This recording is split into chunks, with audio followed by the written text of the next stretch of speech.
ஏய் வாலு, என்னடி பண்ணிட்டு இருக்க? என்ன மேகி ஆக்கிட்டு இருக்க? அம்மாவை பிரியாணி செய்ய சொன்னேன். அவங்க வாயை திறக்க மாட்டேங்கிறாங்க. எல்லாம் உன்னாலதான். என்னது என்னாலயா? நீ தான் ஒரு வேலையும் செய்ய மாட்டீர. ஆமா, அவங்களுக்கு ஹெல்ப் பண்ண வேண்டியதானே. எப்ப பார்த்தாலும் படுத்து தூங்கிட்டே இருக்க. நீ அணுங்கா காலையிலயே ஓடுறீங்க 2 பேரும். ஏய், நீ வீட்டில் தானே இருக்க, அம்மாக்கு எதாவது ஹெல்ப் பண்ண வேண்டியதானே? பொண்ணுங்க தான் ஹெல்ப் பண்ணணுமா? நீங்க பண்ணலாம் தானே. எனக்கே 2 நாள் தான் லீவு. நிம்மதியா தூங்க வேணாமா? எப்பா, நம்ம பிரச்சனை அப்புறம் பார்த்துக்கலாம். அவங்க உடம்பு சரியில்லாம உம்முன்னு படுத்துருக்காங்க. என்னன்னு வந்து பார்க்கலாம். வா வா வா.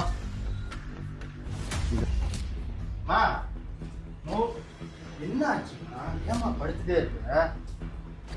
அம்மா எந்திரிமா, பசிக்குது. நான் வேணா ஆர்டர் போடுறேம்மா. சொல்லிட்டே இருக்காம போடு. ஏய், ஆர்டர் போடுறது எங்களுக்கு தான். நீ தான் மேகி சமைச்சிடல, அதை சாப்பிடு. அம்மா பாரு மாசமா வம்பு பண்ணிட்டே இருக்கான். அம்மா எந்திரிமா. காலையில இருந்து வாயே திறக்கிறாங்க. இல்ல நானும் பேசிட்டு இருக்கேன். இது வேலைக்கு ஆகாது. நான் ஆம்புலன்ஸ் ஃபோன் போடுறேன். நீ பண்றது சுத்தமா சரியில்லைம்மா. ரொம்ப ஆடாதீங்க. எந்திரிமா, எந்திரிச்சு சொல்லு என்னன்னு. போதும், நிறுத்துங்க. ரொம்ப ஆடாதீங்க. பிள்ளைங்க வந்தனும் பேசுறல. பாத்தியா ஆசை யார் மேலன்னு? அப்படியாமா? வேணும்னா சொல்ல பிள்ளைங்க. போதும்டா, ரொம்ப அழியாதீங்க. அம்மா என்னம்மா ஆச்சு உனக்கு? ஏன் யார்ட்டையும் பேச மாட்டேங்கிற? சாப்பாடும் செய்ய மாட்டேங்கிற? உடம்புக்கு ஏதாவது பிரச்சனையா உனக்கு? ஏன்டா சமைக்கணும்?